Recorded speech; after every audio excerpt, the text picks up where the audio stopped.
guys, been about a week. Since I recorded this podcast. How you guys doing? Earnestly podcast, Earnestly here. Today's episode mainly we're going to dedicate to the return of Thrones Talk. Episode season 8, episode 1, with our good friend, old friend of the show, Darrel Wilson, aka D Will, aka Spitz Games. If you guys listen to this podcast, and it's been about 2 years, obviously, since Game of Thrones, prior to this series, the premiere of the season 8 on this past Sunday. But Darrel and I, at least for the last couple of years prior to the break, that 2-year break they had, we used to do week by week recaps on this show, 20 minutes, 30 minutes, whatever it may be, on each week, following each episode. So, we're gonna try that again this year as well too. This is a shortened season, obviously, 6 episodes they're gonna come in with, and I want to dedicate the first episode, the first Thrones Talk, this show to that, and hopefully, like I said, we'll try to do this every week on the podcast. Like I said, a big gap in between the shows. This week, the last show we did a lot of shows last week. The last couple weeks, actually, we've been rolling hard on this podcast, with a lot of pods. I think we did 4 2 weeks ago, and then 5 last week, actual podcasts. And it got me thinking too, which is why I'm going to announce this here too. You probably already saw this already if you've been following me. You've been following the website and my YouTube page. We brought back the Earnestly Unfiltered podcast. Remember back in January, I decided to kind of just sort of lay back and kind of simplify some things here, put everything on this feed only, and that's it. The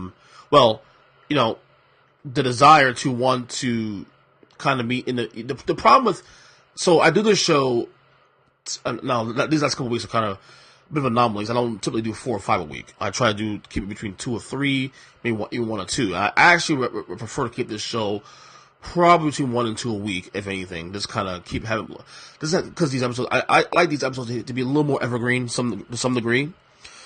But this is where the Unfiltered podcast comes into play. And Unfiltered also it's not just the podcast, it's actually it's really a video show that happens to be having audio, availability as well. It's mainly a Periscope show that I happen to put on iTunes, which by the way will be up there again. I did take the iTunes feed, the original one, months ago when I decided to, kind of cut the Unfiltered podcast. But now, there's a lot of things that I like to react to in the moment, and I haven't been able to do that because this show I like to kind of just do this in the studio and then kind of keep this feed as clean as possible in terms of not having too much clutter. And obviously I say that because the last couple of weeks I've done a lot of shows, but it kind of, in the moment, there's a lot of things we had to go over and scheduling things, so I just kind of said, screw it, let's go into it, let's dump it and see what we can do with that. But ultimately, it came down to the fact that, the reason why I brought back down for the podcast, for the show, what I'm going to call it, because it is a video show that we do have podcasts, which you can find on iTunes very soon, and Google Play, and then Stitcher, and all that, is that there are a lot of things, again, that I like to talk about in the moment. I like to react to in the moment that I can't do so on this show because I need to be home to do this podcast. So it does have an avenue. It does have a place. So we decided to bring that back. And this show, I don't, obviously it's not going anywhere, obviously. But I think this show, we're going to keep this probably to 1 or 2 episodes a week. Keep it more evergreen. Episodes. Obviously, there'll be things I want to talk about. Like on today's show, I want to discuss a few things. But this show today is mainly going to be about Game of Thrones and all that. But I do want to react to a couple things that happened this week. I want to kind of come hit in and out quickly on the Russell Wilson contract. Seattle, look, everybody has their opinions about whether Russell Wilson is worth the money they gave him. 4 years, $140. Basically he's making $35 million a year. And, all the rumors about him possibly going to New York if they didn't get this done and all that stuff. Look, Seattle's not stupid. I even though as a Giants fan, I would have loved to have Russell Wilson come to New York. There was no way that Russell Wilson was going to New York. There was no way Seattle's that stupid to let a top 5 quarterback walk in the next year or two if they decide to, if they don't franchise him, obviously, which was definitely on the table beyond this year. Let him walk to New York or elsewhere for that matter. There's no way that's going to happen. So that the idea that was actually even on the table that was going to have actually a threat, I never believed it. But again, Russell Wilson had a little leverage. and he won this deal. He won, period. He got his money, and he deserves it. I mean, people are pushing back on me on social media saying, Russell Wilson should have gotten this contract. I'm saying to myself, do you guys understand last year, before the year started, where we were with Seattle and the Seahawks and what we thought they were going to do with their roster, the Legion of Boom was over and all that? And do you guys remember where we were at that point?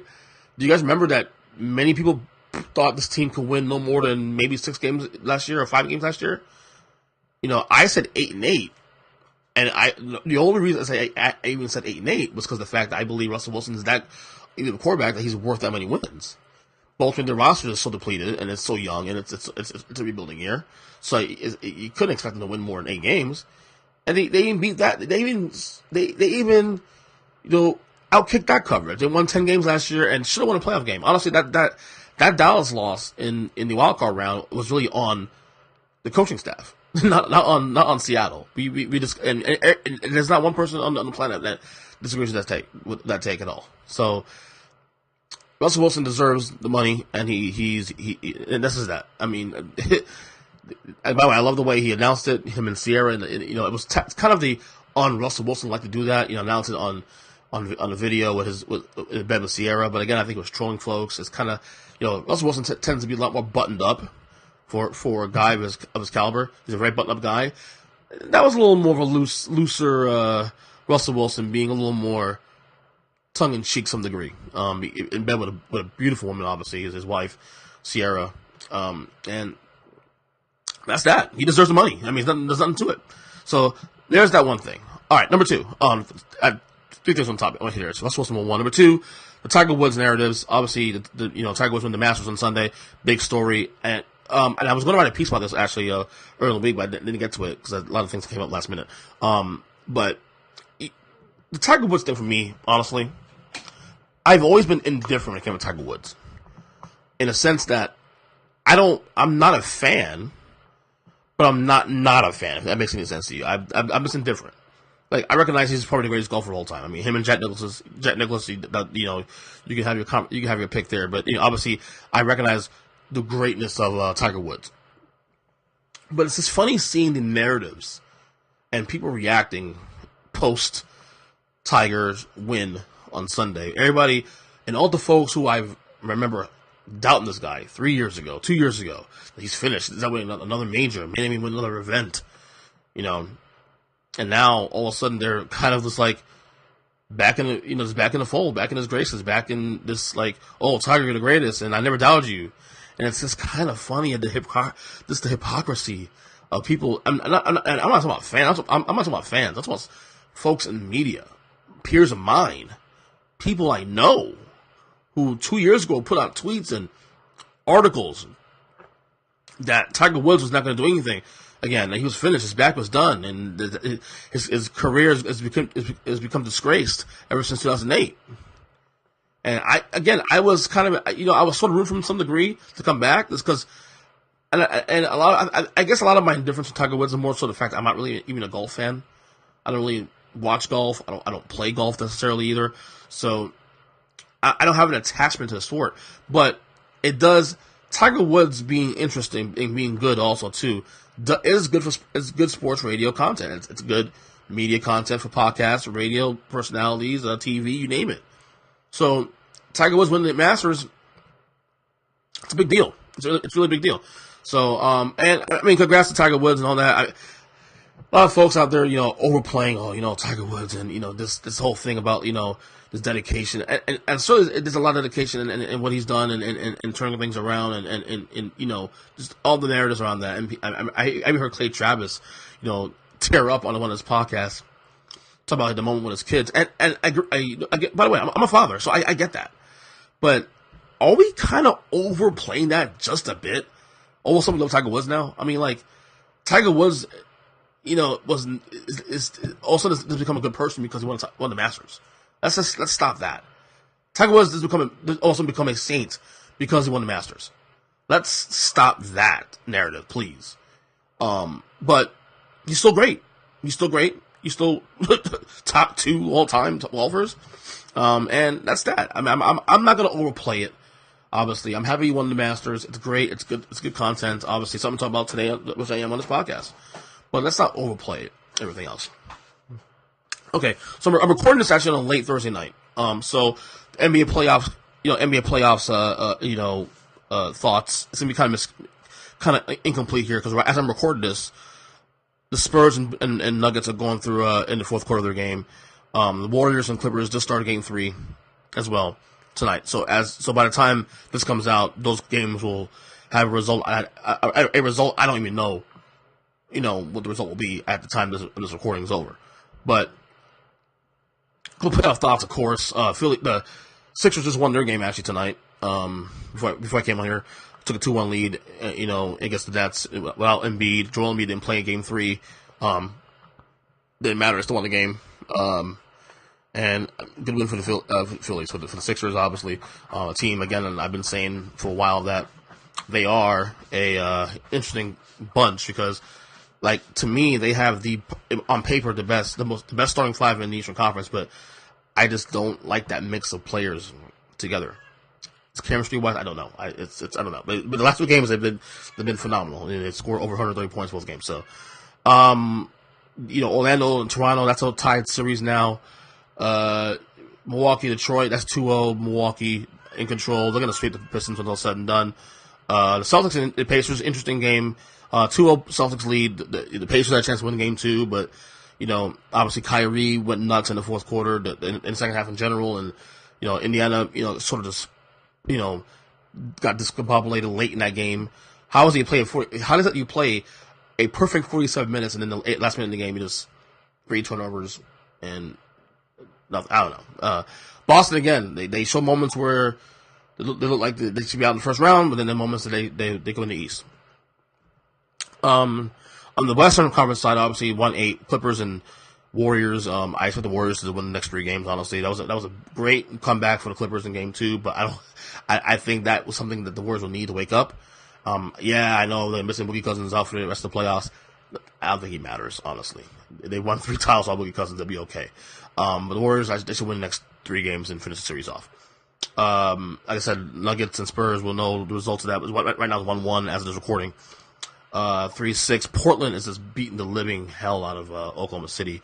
And I gotta tell you, and maybe we'll probably go into this next week, because by the time we do another podcast on this show, the series probably could be over, and we may have to really sit down here and discuss where Russell Westbrook is. Because, Colin Cowherd actually said something really, another hot take, obviously. He's a hot take guy. But it made me think, is Russell Westbrook still, is Russell Westbrook actually a top 12 player anymore?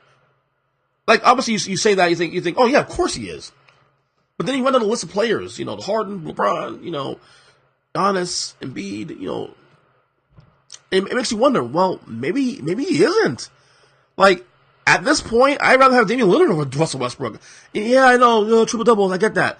But I want guys that win. Lillard's a winner. Lillard's a guy that, he has the dog in him. But Westbrook has the dog in him too. But Lillard, I feel like, plays more controlled basketball. Westbrook does nothing but chaos. This is something I'm going to look at next week or so, because I think if the Thunder gets embarrassed in this first round series, and by the way, yes, I'm acknowledging this, knowing that Paul George is hurt, but still, Westbrook is supposed to be the guy, and I don't know.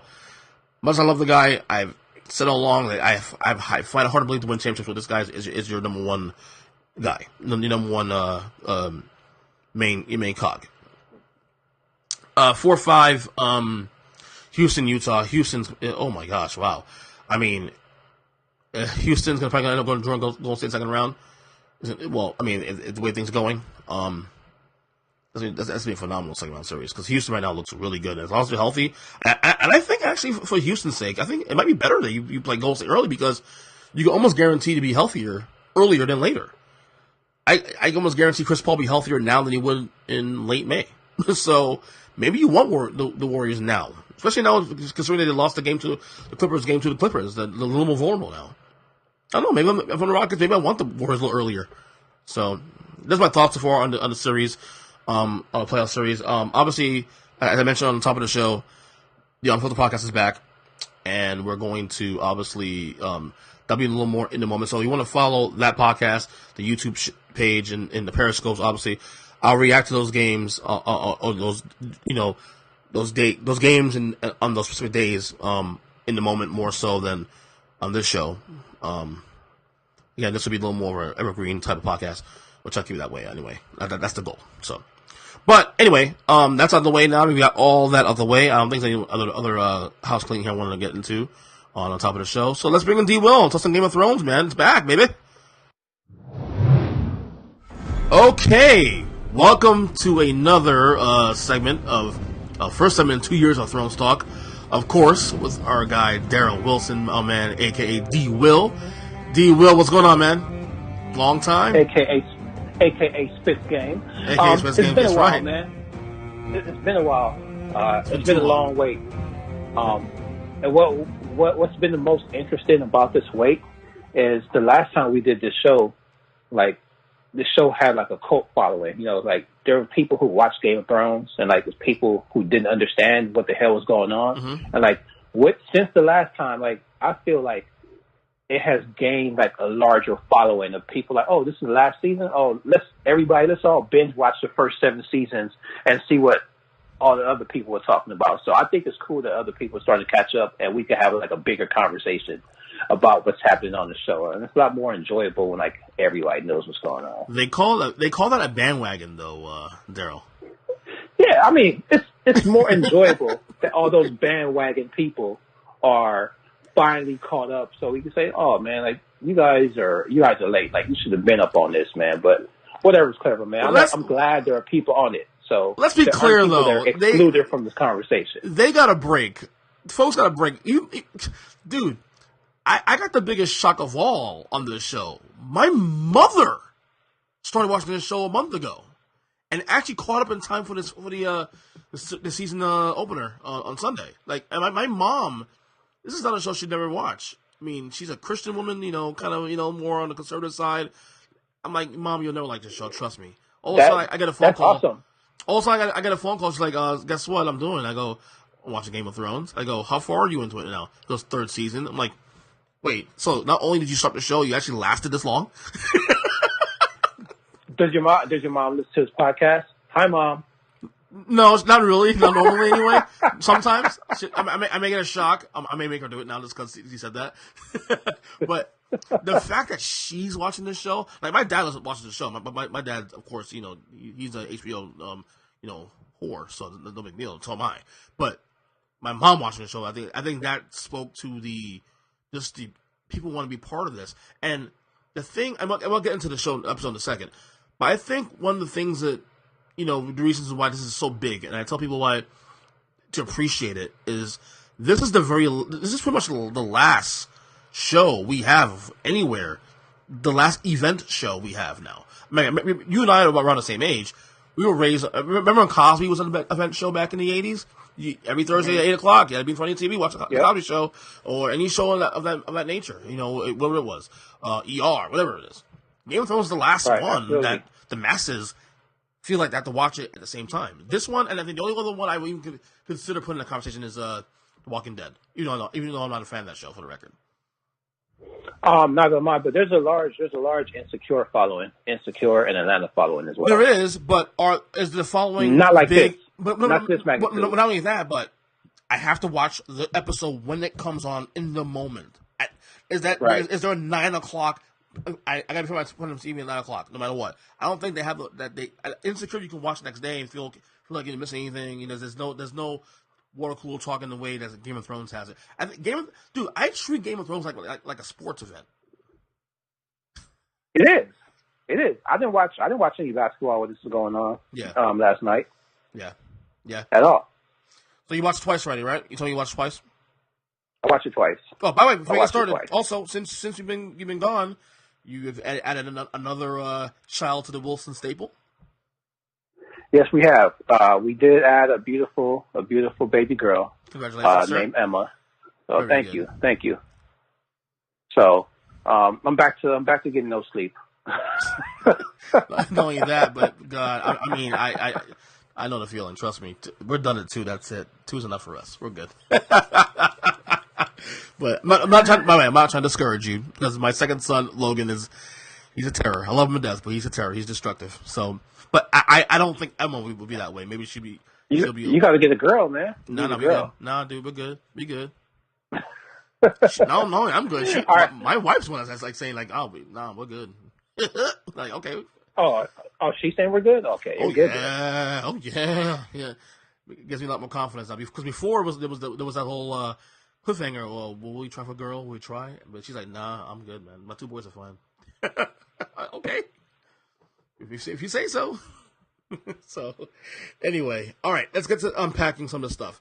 I'm gonna start here. I know. Before we start recording, you were saying, "Really, you gonna start with this one?" But I have a reason why I'm gonna do this.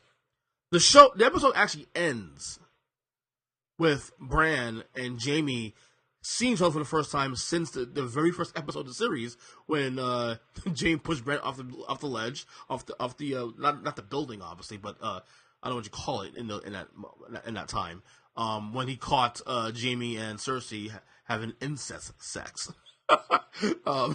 So I never would have thought that out of nowhere that would have been the bigger cliffhanger, at least from the way the show ended, because the show ended right there with Bran and Cersei, not Cersei, Bran and Jamie seeing each other. It's strange because Jamie's a changed man now. I mean, probably the most redeemable character in the entire show might be Jamie Lannister. Well, the reason why I was surprised that you wanted to start with that, because like there was sort of like a funny moment that set that meeting up when Sam saw Bran just standing out there, just sitting out there, and goes, "Oh, I'm waiting on the old friend." So like, who the hell is this? Who the hell is this old friend that he's waiting on? So like, he had been waiting there all freaking night. So all night. Then Jamie comes in the daytime. Like, so you've been sitting out in the courtyard all night and all day to wait for Jamie to come. Like, you have this vision, right? You could see the future. You could see the past. Like, shouldn't you know exactly when he's going to come? So why you have to wait in the courtyard for him to come, where you know that he's going to come? Like, you're staring dead at him when he walks in. So that's why I was like, wait a second. Like, we knew this was coming. We just didn't know that it was Jamie. It's crazy, man. And what I take away most out of that stare is when you look at Jamie's face, he had that, oh shit, like I forgot about this. Like of all the things that he'd been through during the 8 seasons of this show, getting his hand chopped off, his kids dying, betrayal, this, that, and the other. Like, you pushing this kid out the window is the reason why everybody went to war. And like the look on your face, like you seem like you forgot about that. Like, did you think he died? He was like, oh shit, I forgot about this. Like, damn, I done messed up now. I came all the way up here and I forgot all about this. Literally 8 seasons, and it's literally 9 years. Like literally 9 years from this moment.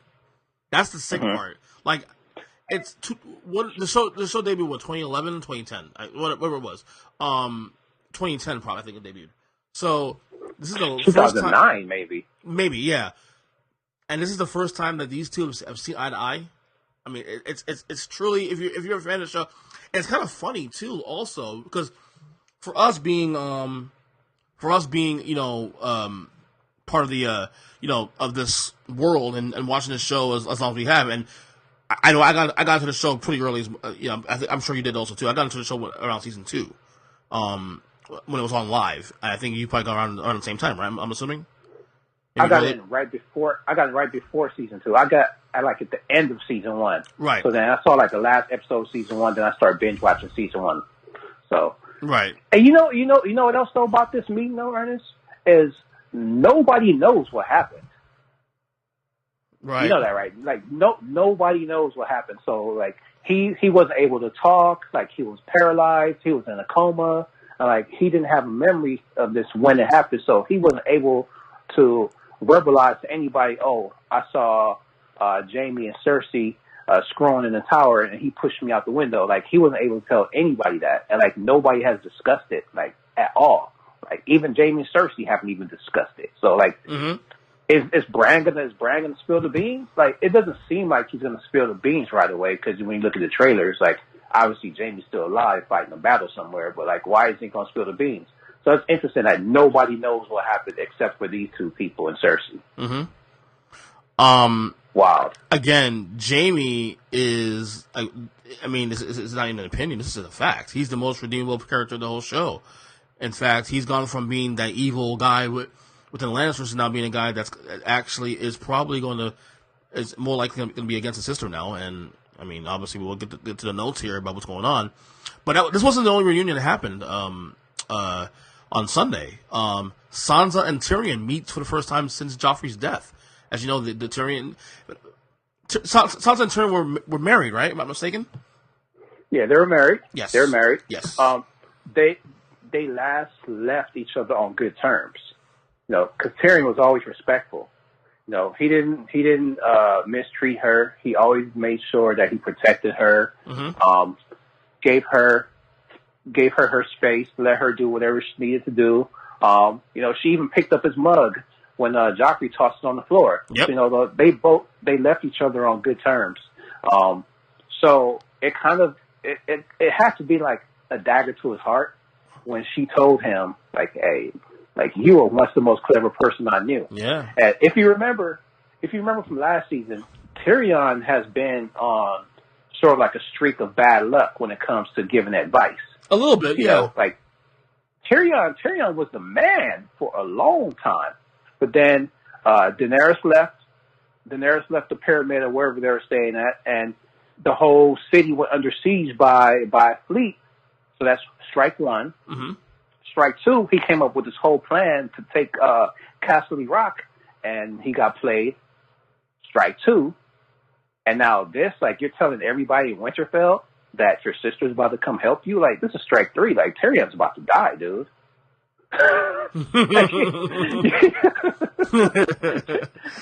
Tyrion's about to die. Like, you can't, no character could keep making these same mistakes over and over and over again and live.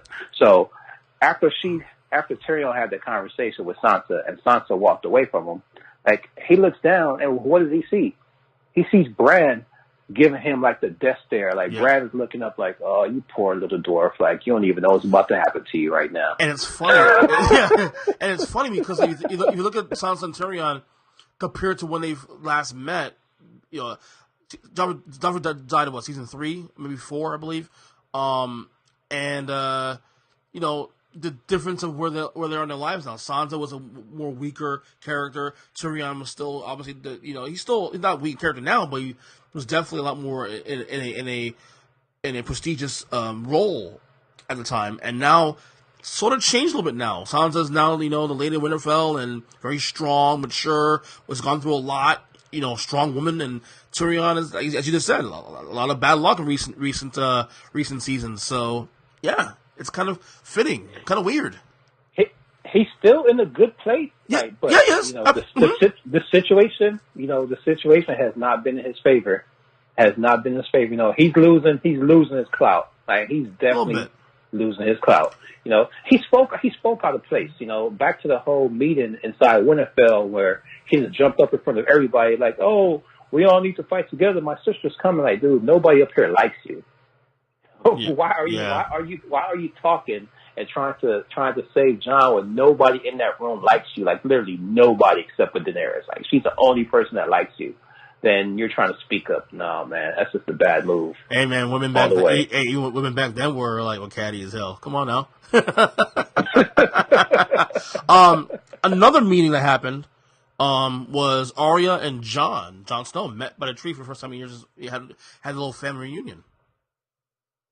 I like how they didn't go to any of the details, like when Arya first came to Winterfell and she met Sansa and Bran talked about how she's an assassin now, and Sansa's like, "Hey, like, what have you been doing?" Like, Jon didn't care about none of that stuff. He just said like, "Oh, have you used the sword?"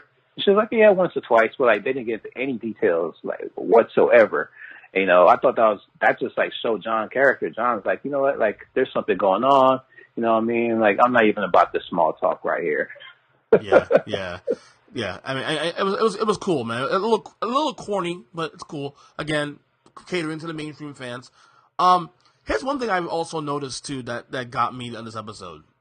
Euron Greyjoy is a guy. He's a heavily unlikable character, but I gotta be honest with you, his confidence and arrogance is charming as hell. And he's literally sitting there, like Cersei can literally just kill him right there on the spot, and yet he's like hitting on her, telling her, that, basically, what's the scene with her, and Cersei has that quote that I'm sure every woman's going to use now every millennial for the next 20-something years, basically saying, you want a whore, buy one, you want a queen, earn her, and yet here we are, she still sleeps with Euron Greyjoy. I'm sorry, I'm not a Euron Greyjoy fan yet, but he's actually gone from a guy I couldn't stand last season to now I'm like, this guy's pretty cool. Wait, so I love Euron from day one. You did. You remember that, man? He got the baddest ride. Aside from the dragons, like he got the baddest ride in the whole entire series, the whole entire Westeros, Easteros, wherever they are. Like his ships are the coldest that there is. You know what I mean? So I love Euron. I love how he's cocky, but dude's about to die too. At some point he's gonna die. I don't know when he's gonna die. Like, is the guy from the gold company gonna kill him? Is the mountain going to kill him? Like, somebody's going to kill him. Right. But let's talk about that for a second. Okay. Like, are we going to come back to this thing? Let's talk about that for a second. Go ahead. So, is Cersei pregnant or not? Is she really pregnant? She drank wine. Did she drink wine? She drank wine, so that means... Yeah, she drank wine. So, the last time we left her, she was supposed to be pregnant with Jaime's baby when her and Tyrion were talking about it. Right? She was supposed to be pregnant. So that's why Tyrion took it easy on her. Like, hey, she's a nice person now. Right. Like, she has more to care for because, she has a baby. So is she just playing Tyrion that she's pregnant? So she's drinking wine. Could she really be pregnant? She cried at the end of the scene. Did she cry because she lost the baby? Did she cry because she misses Jaime?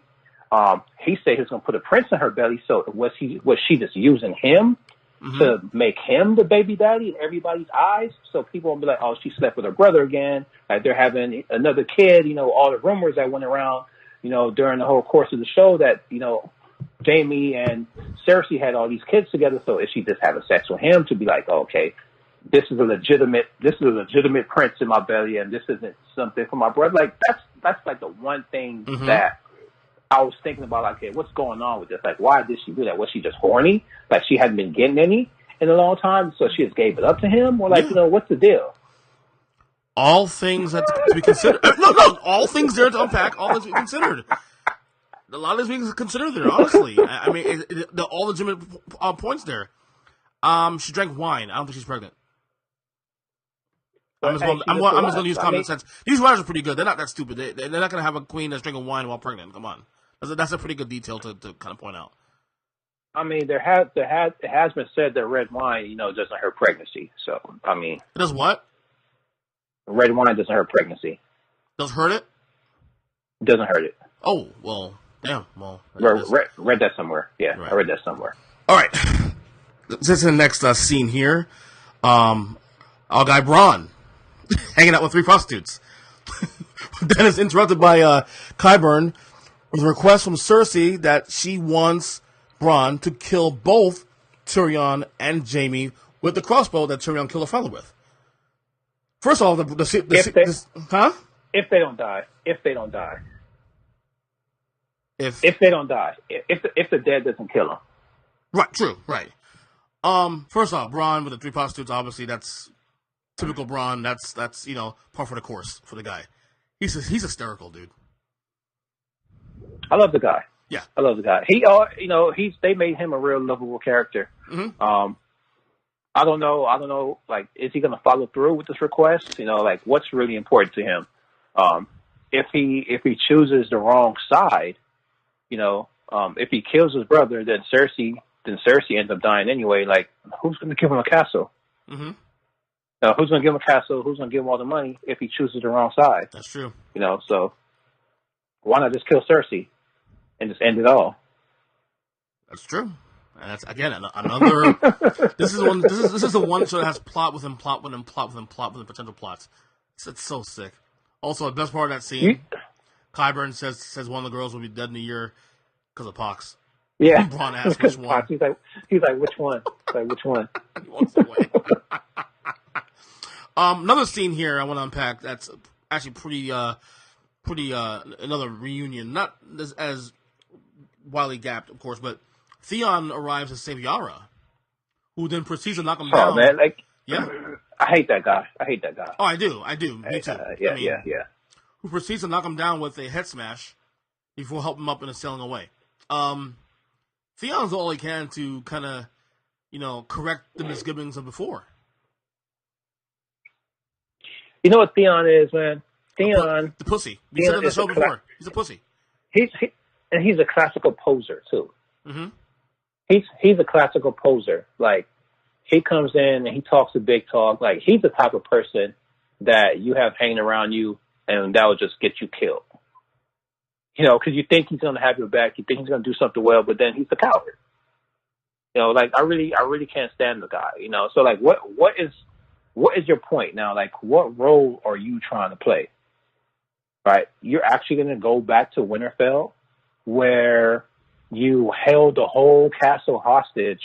You killed the maester. Like, you killed all the ravens. Mm-hmm. You tried to kill the heirs. Like, what is your point? Why are you going back? Like, do you really think that they're going to welcome you back? Everybody? Yeah, you helped Sansa get away, but is everybody else gonna be in your favor? Come on, man. Just go back to the island and chill, dude. Yeah. Just relax. Relax. You think he'll die? You think he'll die soon? He'll die. Yeah, he'll die. It's a matter of when at this point. Okay. Yeah, he can't fight. So right, of course. He's not going to do him any good in the battle. Back to Winterfell, Davos suggests that Jon Snow and Daenerys should jointly rule. Now the problem here is that Daenerys is not liked in Winterfell. At least that's the optics. That obviously the people in the North are very weary. They have a lot of trust issues to say that. So Daenerys, when she arrived into the town of Winterfell, lots of rolling eyes and judgmental faces out there, including from Sansa. What do you think about that, Davos? You think you agree with Davos that they should jointly rule? Davos is a pretty smart guy. He is somebody who just learned how to read. Mm-hmm. So he's come through a lot. Yes. In this series, like, he's really truly a connector. He's earned a lot of people's trust. He is probably, you said James the most redeemable character. Like, this guy's like the most redeemable character. Like, because he's done a lot of things. He's been on many different sides in this whole thing. So I respect him. But do I think that? I mean, obviously not. I don't think that they should, joint rule, because the people are going to accept Daenerys whichever way. You know what I mean? And they're really weighing on Jon right now. Like, they really don't like Jon now because they feel like he's betrayed their trust. But he's right there because he made them believe that the dead are actually coming. So the people are actually believing in him and thinking that he's going to save them. But he turned down his kingdom. He turned down his crown. Yeah, exactly. He doesn't want any of it.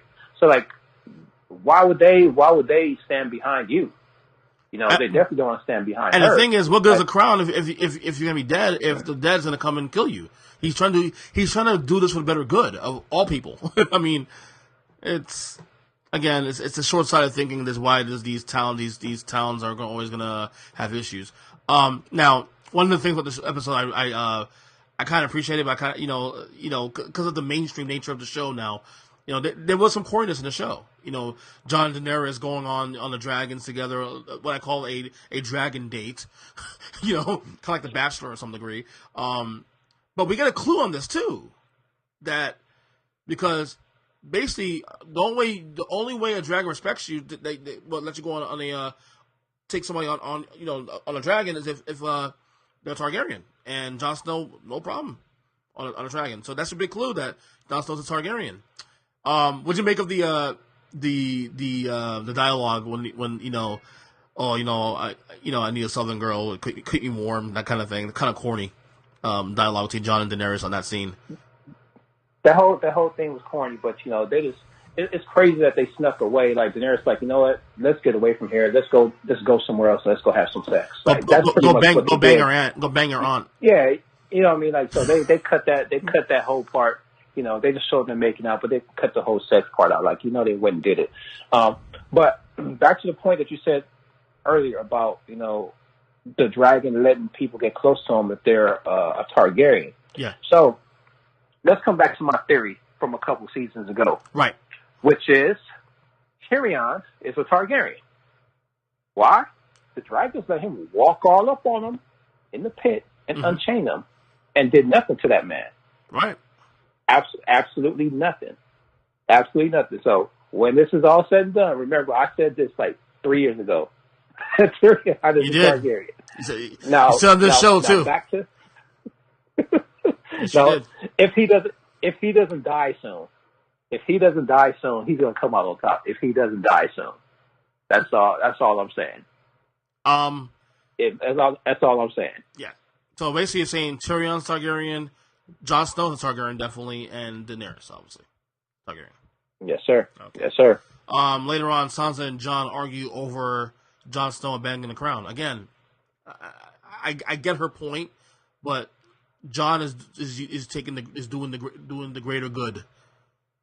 Fuck a crown if we're gonna die. If the dead are gonna kill us anyway, what fuck matters? What's a crown? Right. And we're gonna find some big shit very soon because Samwell, the guy I predicted that will probably last the entire series. I think he won't die. I think he'll last the entire series. Samwell and Daenerys meet for the first time. It's a very, very respectful meet and greet at first, but then Samwell's floored when he finds out that Daenerys burned both his father and brother by the dragons for refusing to bend the knee. Now, Samwell is kind of stunned because in a sense where, yeah, him and his dad had a complicated relationship, but again, it's still his family. So the fact that Daenerys went ahead and did this, you know, it definitely leaves him a bit shocked. What was your reaction when you found out about that? When you found out when you saw Samwell's reaction? We already knew she did this, but the fact that Samwell now knows and she told him straight up. To be truthful, like when it happened, I kind of forgot about it until she said like, "Oh, Tarly," I was like, "Oh, shoot, she did burn him." Mm-hmm.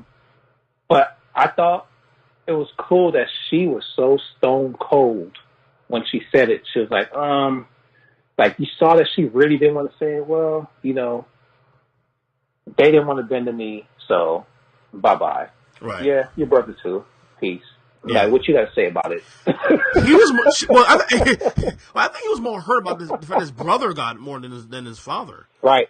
You know what I'm saying? He was hurt that he has nobody left. You know what I mean? Like, he has no brother. I mean, he has his mom still. Like, his mom is still there. Right. But, like, it's interesting. It's interesting. Well, Samwell's shocked. It's really a shock to his system. Absolutely. And he's so shocked he had to leave the crypt area. He leaves and runs into Bran. Dude, Bran all of a sudden now you don't see Bran for like 5 years in the show. All of a sudden you see Bran every fucking where. He's running to Bran, to which Bran tells him that it's time to tell Jon Snow the truth.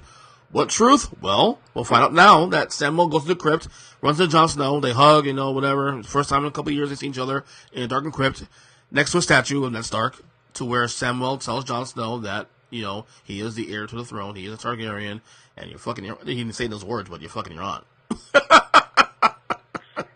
And Bran is a cold piece of work because Bran knew what just happened with Samwell and Daenerys and him finding out about all that stuff. So he's like, okay, he's charged up. He's charged up with emotion right now. So now is the perfect time for me to send him to do the deed. Like, he could have told Jon from the very beginning what had happened. Like, he could have told everybody, like, all out in the open. You know what I mean? When they were there talking, like, what's happening. But he didn't. Like, he chose the right time to say, it's time. The time is now. Like, go ahead, let it happen. I know it's early. I know it's only one episode into the season, but it does feel like Bran might be the most important character right now. He definitely is.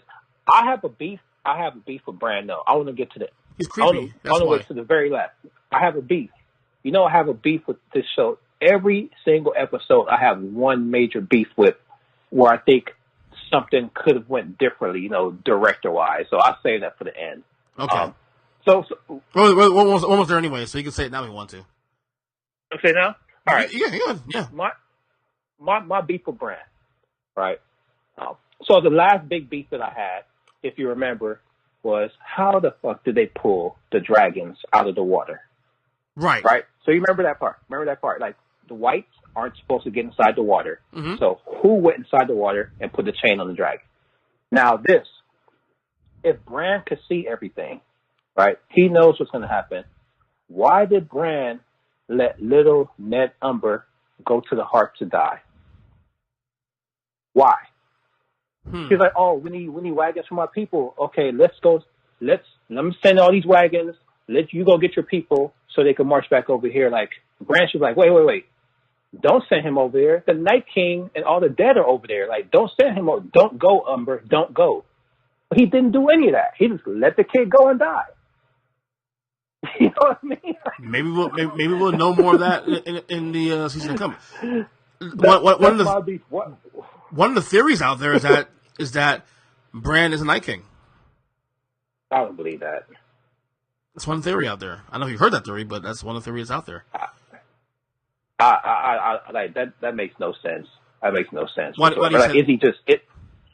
It just the Night King. The Night King has existed for a long time, and Bran is a Stark, right? And I know that a possible theory is that the Night King is one of the Starks from the past, and like they have some sort of relationship as like the great family of the North. But I don't think it's Bran. Like, how are you doing all these different things, all at the same time? Like, are you that powerful? So if he really was a Night King, like, why would he be warning everybody and trying to get them to prepare for battle instead of letting everybody sleep and just get taken? It could be that easy. Like, if he was a Night King, everything could be a lot easier for him than what he's doing right now. So I just don't believe that. It just really doesn't make any sense to me at all. Is Benjen the Night King? Who knows? I will say as much. I know I'm rooting for Tyrion or whatever to get the throne, obviously, but the Night King's badass, dude. I'm just saying. Like, he's made very few appearances on the show, but the few episodes he's made, bro.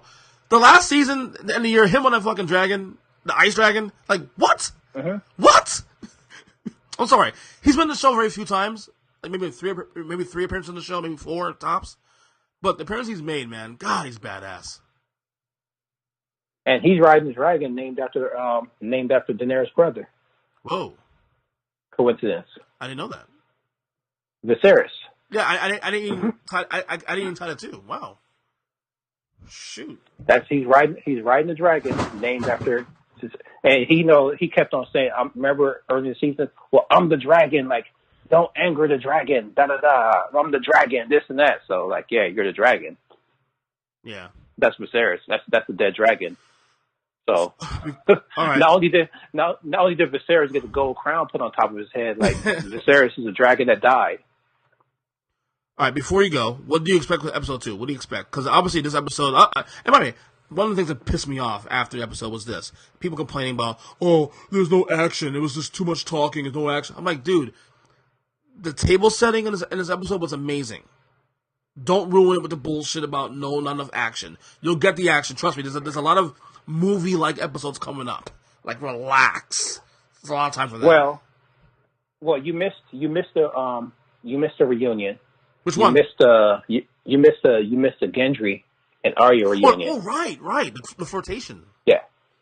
You missed the Gendry and Arya reunion, which is very important because we're talking about the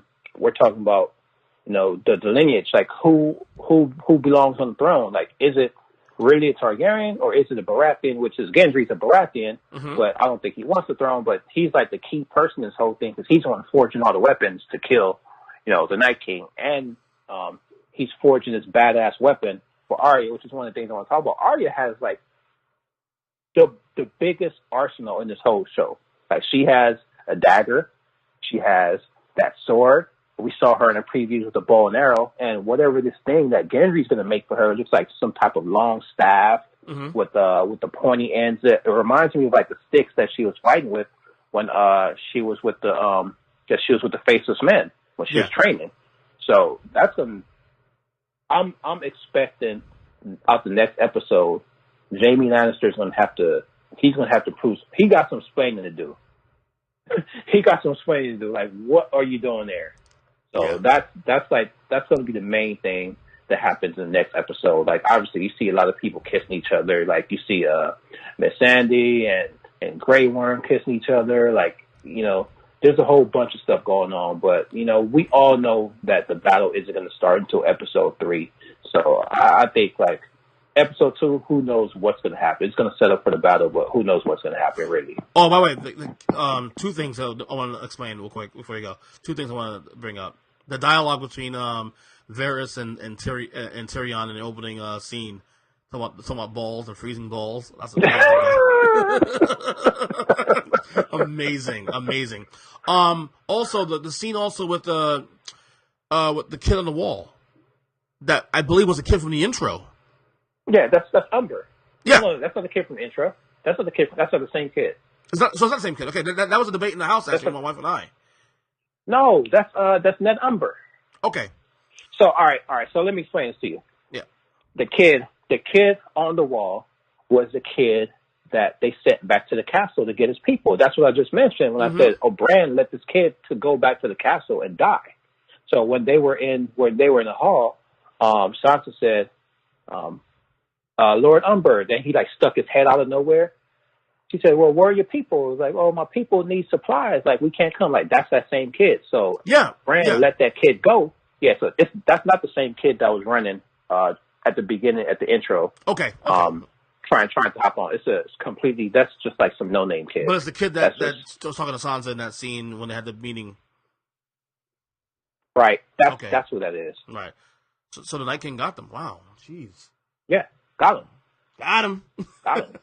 The sign, that he was attached to, like the little design. I mean, it has to mean something. It has to mean something, but what does it mean? Like, that sign has been everywhere during the course of the show. Mm-hmm. It's been everywhere. I mean, I can't read it, so I don't know what it means. Like, they said it's a message. Like, why would he believe the message? You know, like, does he even talk? You know, this whole time that we see the Night King, like, he hasn't said a single word except for raising his hand, like, yo, what's up? Like, I'm gonna raise all these people, I'm gonna bring them back to life. Like, what's up? Like, nobody, why would he want to send a message? Right. You know, who's he sending the message for? Who could understand that? Who could read that? Right. You know, who could translate that? Could Sam translate that from all the books that he read? You know, could Bran translate that? Who knows? Who could read all that stuff? No, I don't know. I don't know why. Like, that's been since episode 1 of the very show, you know, where the Rangers saw all those dead bodies on the legs. It's the exact same thing. You know, who knows what that is? Right. Overall, like 1 out of 10, I give the episode 8.5. I just think the table setting was good. I mean, look, obviously, you know, people complain about the lack of action. I thought it was fine. I thought it was a great table setting. I thought it was the reuniting the band, everybody get together again, kind of reintroducing people, kind of reminding you what's going on, what storylines going on. It's been 2 years, man. I mean, people. I mean, I didn't rewatch the show. You know, I've watched the show as it's come on, and that's it. I haven't gone back and watched the show yet. I will redo the entire show once the series is over. You know, and binge it that way again, just because I want to. You know. But it was they do help you a little bit with that sometimes by you know, reuniting, you know, old, it could be old relationships or old situations, you know, like obviously like Tyrion and Sansa, for example, something you never expected, you know. So I thought it was a good episode. It was very productive and great table setting again.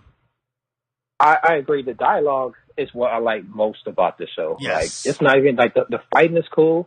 You know, the big battle scenes and everything, the fighting is cool. You know, Arya, like she's a stone cold killer, but the dialogue is what I enjoyed the most out of the show. What I'm interested in learning more about is this new character that they introduced. This Captain Strickland guy. Yeah. From the Gold Company. So I'm interested in learning like what his role in this whole thing is going to be, because they're kind of predicting that the people in Winterfell and the living is going to defeat the dead. Otherwise, like, why would they be setting the table for having all this stuff going on in King's Landing? Right. I don't understand, unless everybody's going to retreat and like they're going to lose the battle and everybody's going to run away and end up living in King's Landing and all get together. Like, who knows what's going to happen? Apparently, like, this gold company was founded by like the Targaryen bastard family, so like they could turn on Cersei and like, who knows what's going to happen. So I'm just interested to know what's going on with the Strickland guy, because they're supposed to be like the most cold-blooded professional mercenaries in this whole entire series. Right. Rate the episode 1 through 10. I get 8.5. What'd you give it? I give it an 8. Okay. I give it an 8. Yeah. I give it an 8. And we'll do not enough laughs. Not enough laughs. Not enough laughs and not enough cliffhangers. Not enough.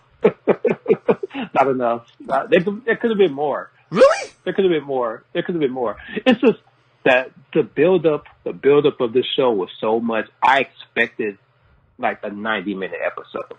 Well, everybody's pissed off when I put on my blog actually a month ago when they released the episode numbers, how long is it going to be per episode for the season, and I saw the number and I put on my blog. Everybody's like, dude, that's low actually. I mean, I know episode 5 and 6 are 80 minutes, but the rest of it's like regular 50 minutes, 55 minutes, 58 minutes. Like, okay. I expected the season opener to be a lot more. Like, yeah, me too. A lot more. Yeah, because actually the last couple of years has been that way too. Like, I think the last 2 years has been like hour and 15 to 20 minutes. Mm-hmm. So yeah, mm-hmm. Yeah. So when Bran met Jamie, I was like, okay, what else is going to happen? Then it just ended. I was like, that's done. it. Yeah.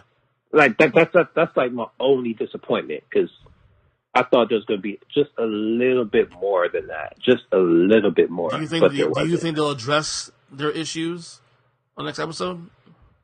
No, definitely they have to. They have to. Like, there's no way this guy rides by himself all the way from King's Landing to go to Winterfell and like not explain, some things. Like, I don't think they're going to talk about the whole pushing Bran out the window thing, but like, there's a lot of things that needs to be explained, because everybody up in the north wants him dead. Although Bran all want him dead. Although Bran may already know that Jamie is a changed man. Oh yeah, Bran knows, but then Bran doesn't run shit. People respect Bran. Like, everybody doesn't know that Bran has this like crazy vision. Like, everybody doesn't know that. Right. So like, it doesn't matter what he says. Like, he's just a kid. You know what I mean? Like, he's just a cripple. Right. So like, he has to face the court. Like, he has to face Daenerys, especially Daenerys. Like, he killed her dad. Mm-hmm. You know what I mean? So he killed her dad. So he got some explaining to do. I don't want to be Jamie, dude. I don't want to be Jamie. I'd rather be Cersei, cold-blooded as shit. No guilt in my head. Fuck that. Anyway, we'll catch up next week. Obviously, episode 2 coming up on Sunday. Cannot wait. And we'll host do this again next week, and we'll figure out if there's any traction with some of these great storylines. Yes, sir. All right, before I go, look, a quick shout out. And I think this segment will make us more. We'll close most of these podcasts with a shout out, especially the shows I do with me doing the solo stuff. We'll see. But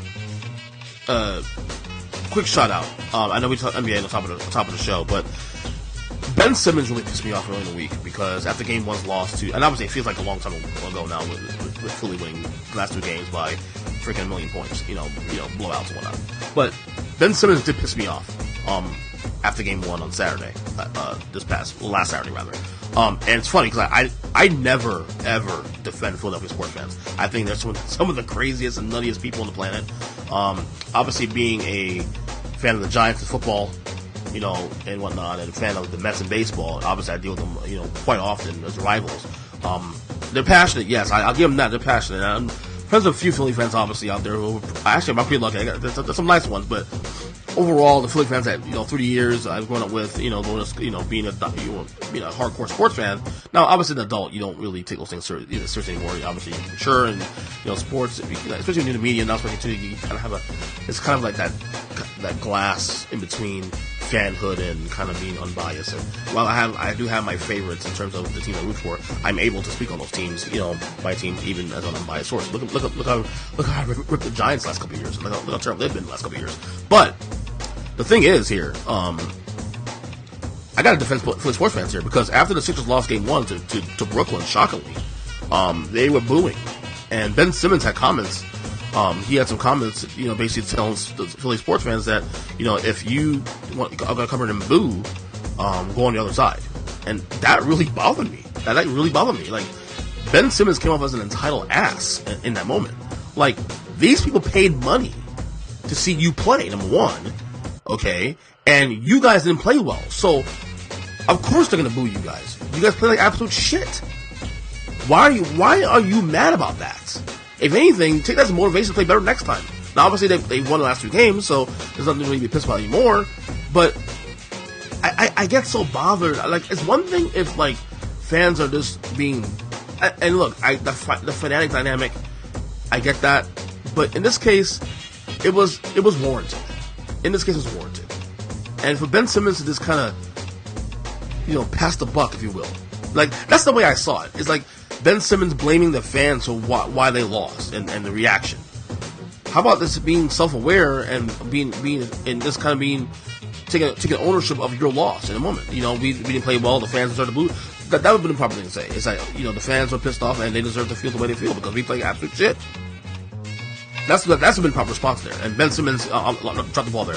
And I've been pretty hard on Ben Simmons this year too, because Ben Simmons is a great talent, obviously, but I worry about him moving forward because, I've said this on this podcast quite a few times, that I think there should be a quota on Ben Simmons that he should take at least, take 2 or 3 jump shots a day, mid-range or 3-point shots a game, just to get used to the motion, because as this time goes on, he's nothing right now. He's nothing but he's a great passer, obviously, and a great transition player, but that's all he has. Like, you still need to shoot the ball in today's league. I'm not one of those guys that says, "Oh, well, you can't adapt," because I'm sure you can. Yes, you can adapt, but especially in clutch time situations, you're essentially playing 4 and 5. Like, you can play all Ben Simmons in the clutch, and then what? So, I don't know. Those comments bother me, and everything about Ben Simmons into, like, he has a bit of an aura of a kind of a me guy in a sense. Where he's like, not that he's selfish, but he's kind of a I don't know, this is kind of a little bit to himself. That's all. I don't know. Those comments bother me, and I'm not one to defend Philadelphia sports fans, but that was out of pocket in my opinion. But so anyway, until next show, we'll talk soon. Next podcast next week, I don't know. We'll see when we come back. I'm not sure exactly. Like I said, download, subscribe to the Unfiltered podcast also too on iTunes, Stitcher, Google Play as well. All those places should be up over the weekend. YouTube page, of course, too. Earnestly.net is the website. I've been putting up some articles, of course, this week, as well as a new thing I started this week called the Earnestly Daily Digest, where I'm putting up articles of different publications that I believe you guys should check out. Different worlds of sports, tech, politics, you name it. This kind of things that I want to make you smarter. That's all. So until then, love you guys, kisses, and until next time, later.